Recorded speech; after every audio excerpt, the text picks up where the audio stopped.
Shalom saudara dan saudari, kita mendekati Tuhan, nyanyikan lagu bagaikan bejana. Bagaikan bejana, siap dibentuk, demikian hidupku di tanganmu. Dengan urapan kuasa rohmu, ku dibaharui selalu. Jadikan ku alar dalam rumahmu, inilah hidupku di tanganmu. Bentuklah seturut kehendakmu, pakailah sesuai rencanamu. Ku mau sepertimu, Yesus, disempurnakan selalu dalam segenap jalanku, memuliakan namamu.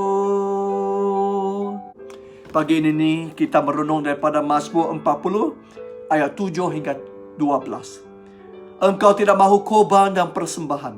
Engkau tidak minta korban untuk menyenangkan hatimu dan korban untuk menghapuskan dosa.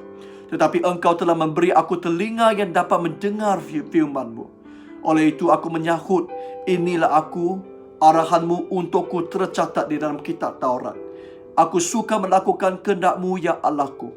Aku menyimpan segala ajaran-Mu dalam hatiku. Dalam perhimpunan umat-Mu, aku menceritakan berita baik bahawa Engkau telah menyelamatkan kami. Dengan tidak hentinya, aku menceritakannya. Ya Tuhan, Engkau mengetahui semuanya. Aku tidak menyimpan berita penyelamatan itu dalam hati. Aku selalu menceritakan pertolongan dan kesetiaan-Mu. Dalam perhimpunan umat-Mu, aku tidak pernah berdiam diri tentang kesetiaan dan kasih-Mu.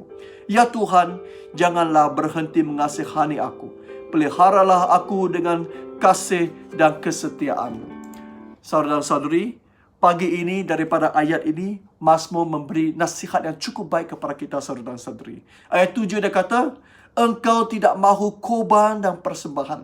Engkau tidak minta korban untuk menyenangkan hatimu dan korban untuk menghapuskan dosa. Tetapi engkau telah memberi aku telinga yang dapat mendengar firman-Mu. Saudara dan saudari, Allah itu maha adil. Dia tidak minta persembahan daripada kita, saudara dan saudari. Dia tidak minta korban, dia tidak minta pelayanan daripada kita. Kerana kemampuan yang memberi itu mungkin pelayanan kepada setiap kita. Kalau ada yang beri yang banyak, ada yang beri dengan sedikit, akan mengakibatkan perbezaan ataupun jurang yang besar. Tapi saudara dan saudari, Tuhan itu maha adil. Dia lihat apa? Dia lihat kita sama ada memakai telinga yang diberikannya untuk mendengarkan firman-Nya. Saudara dan saudari, setiap kita mempunyai satu pasang telinga untuk mendengar. Kecuali mereka yang peka. Tapi itu pun Tuhan ada cara lain. Tapi saudara dan saudari, Tuhan minta kita memasang telinga, mendengarkan firman-Nya. Itu yang Tuhan minta, saudara dan saudari. Bukan persembahan, bukan korban, bukan aktiviti, bukan pelayanan. Saudara dan saudari, Tuhan itu maha adil. Dan Tuhan itu juga penuh kasih. Dia bukan tengok luaran kita, tetapi dia tengok batinia kita. Sama ada kita membaca Alkitab, mendengar firman-Nya. Ini kerana bila kita mendengarkan firman-Nya dari segi batinia itu, siapa yang mendapat manfaat?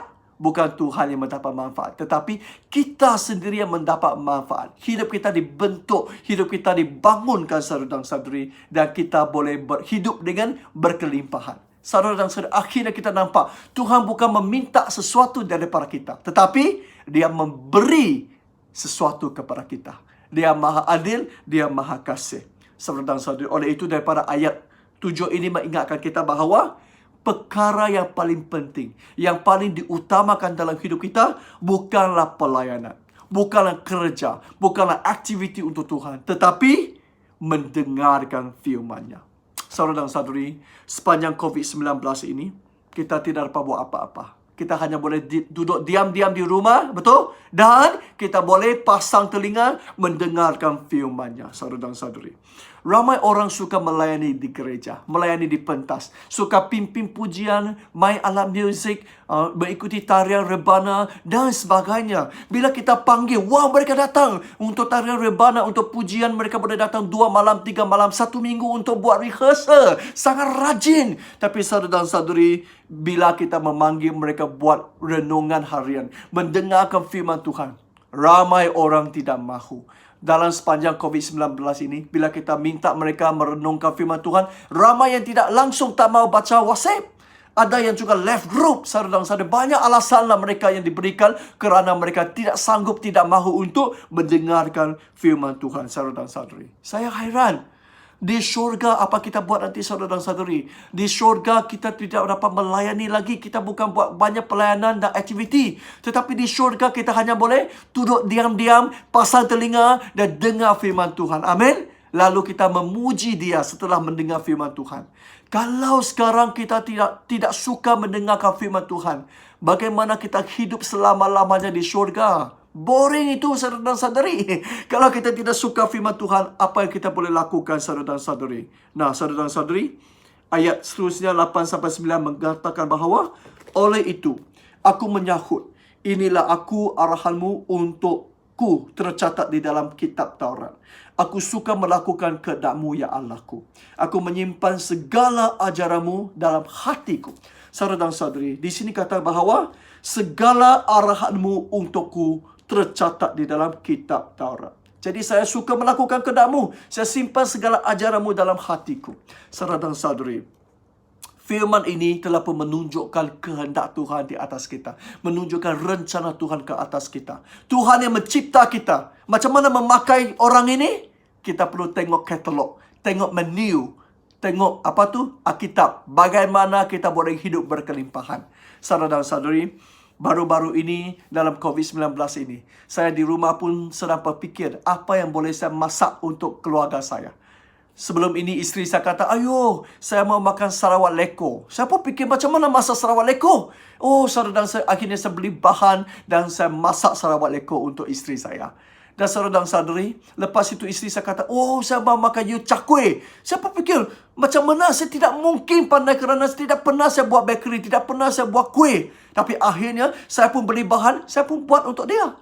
Wow, isteri saya kata, ayo, saya bahagia kerana kahwin dengan orang yang betul. Kerana kamu pandai semuanya. Saudara dan saudari, pandai kat saya? Mana saya pandai? Kenapa saya pandai buat itu Sarawak leko? Pandai buat itu you cak kuih? Saya hanya baca arahan di belakang itu dengan teliti. Ikut arahan pertama, arahan kedua, arahan ketiga, arahan keempat. Ikut semuanya. Dan akhirnya saya boleh menghasilkan Sarawak leko dan juga you cak kuih. Saudara dan saudari, walaupun you cak kuih itu kali pertama nampaknya tidak berapa cantik. Jadi saya tidak puas hati. Pasang balik YouTube itu, ikut arahan nombor 1, 2, 3, 4. Akhirnya kali kedua, saya berjaya menghasilkan you cak kuih yang sangat cantik. Tapi malanglah, tidak ambil gambar untuk kamu. Saudara dan saudari. Nah, ini mengingatkan kita bahawa asalkan kita mengikuti arahan, baca arahan dengan teliti, kita boleh menghasilkan dengan lumayan, dengan baik sekali.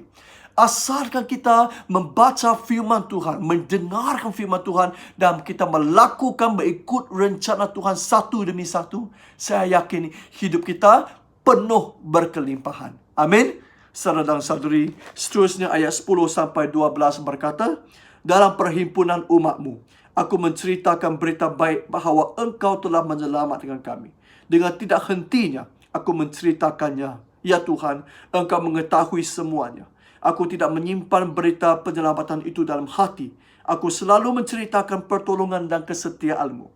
Dalam perhimpunan umat-Mu, aku tidak pernah berdiam diri tentang kesetiaan dan kasih-Mu.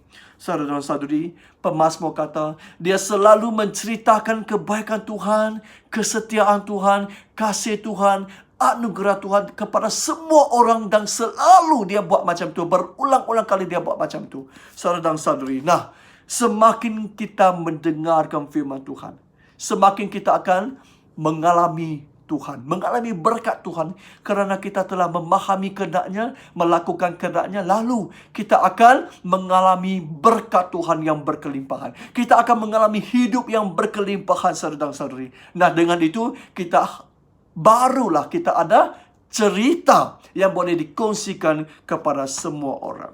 Saudara-saudari, ramai orang mempunyai banyak cerita. Kamu kalau dengar kesaksian orang, kamu berasa, kagum. Macam mana orang ini ada banyak cerita? Saudara-saudari, dia ada banyak cerita kerana dia banyak mendengarkan firman Tuhan, banyak memahami kehendak Tuhan, banyak melakukan kehendak Tuhan, dan banyak mengalami berkat Tuhan yang berkelimpahan. Amin.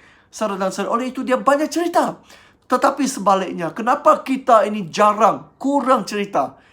Kerana kita kurang membaca Alkitab, kurang mendengarkan firman Tuhan, kurang memahami kehendak Tuhan, kurang melakukan kehendak Tuhan. Jadi kita kurang mengalami berkat Tuhan dan hidup yang berkelimpahan itu. Saudara dan saudari, oleh itu haruslah kita selalu mendengar firman Tuhan, dan juga kita harus mengkongsikan cerita di atas kita.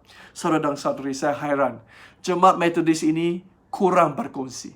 Bila orang suruh kita berkongsi firman Tuhan, kita kata, nak nembutaiku, nada kalah sekolahku. Dua ayat ini paling kerap keluar dari mulut orang Iban. Ya, saudara dan saudari, kenapa orang Metodis tidak dapat berkongsi, saudara dan saudari? Kerana kita terlalu banyak aktiviti. Hari-hari sibuk dalam pelayanan, sibuk dalam aktiviti, sibuk dalam pelayanan, persembahan dan sebagainya, saudara dan saudari, sehingga kita tidak dapat mendengarkan firman Tuhan. Amin. Setujukah, saudara dan saudari? Saya yakin sepanjang COVID-19 ini, mungkin gereja akan ditutup selama 6 bulan. Mungkin. Tapi saudara dan saudari, inilah peluang bagi kita untuk duduk diam-diam di rumah, mendengarkan firman Tuhan, saudara dan saudari. Tidak heran selepas COVID-19 ini, sepatutnya kita boleh menghasilkan lebih banyak lagi pemimpin yang matang dan berkaliber. Kerana mereka sudah banyak membaca firman Tuhan, banyak memahami kehendak Tuhan. Jadi sepatutnya banyak lagi pemimpin yang matang dihasilkan. Dan jangan heran kalau semakin banyak pastor yang dihasilkan. Kerana mereka sudah memahami kehendak Tuhan, mereka ingin menyahut seruan Tuhan, saudara dan saudari. Dan tetapi ada juga bimbang di antara kami, saudara dan saudari. Baru-baru ini dalam perbincangan saya dengan pemimpin gereja, kami bimbang kerana selepas COVID-19 ini mungkin lebih sikit orang datang sembahyang. Kenapa? Kerana sudah 6 bulan mereka tidak ambil peluang di rumah, tidak mendengar firman Tuhan dengan baik-baik. Jadi mereka sudah dingin. Dan bila mereka suruh mereka datang kembali ke gereja, malas sudah, saudara dan saudari. Kita yakin waktu itu mungkin ada segelintir Kristian sudah tercicir dan sudah hilang, tidak datang gereja lagi. Nah, waktu itulah selepas 6 bulan yang datang gereja adalah mereka yang betul-betul mencarikan Tuhan. Kristian yang amat. Yang hilang itu mungkin Kristian yang pada nama kononnya Kristian, tetapi tidak suka firman Tuhan, hanya suka melayani, hanya suka show off, hanya suka buat persembahan di pentas. Saudara dan saudari, hari ini biarlah kita menjadi Kristian yang betul-betul. Biarlah kita duduk diam-diam di rumah hari-hari. Selepas COVID-19 pun macam itu, hari-hari memasang telinga, mendengar firman Tuhan, memahami kehendak-Nya, melakukan kehendak-Nya, dan mengalami berkat Tuhan yang berlimpah-limpah. Lalu kita boleh mengkongsikan kasih Tuhan dan kesetiaan Tuhan kepada semua orang dalam WhatsApp, dalam Facebook dan sebagainya. Biar Tuhan memberkati kita. Ya, mari kita berdoa. Ya Bapa, kami serahkan hidup kami dalam Tuhan, dalam tangan-Mu. Biarkanlah Engkau memberkati kami sepanjang COVID-19 ini. Ambil masa mendekati Tuhan, mendengar firman-Mu setiap hari, supaya hidup kami penuh berkelimpahan, supaya kami boleh mengkongsikan kebaikan dan kesetiaan-Mu kepada orang lain. Terima kasih Bapa, kami mau mengalami-Mu Bapa. Dalam nama Yesus Kristus kami berdoa. Amin.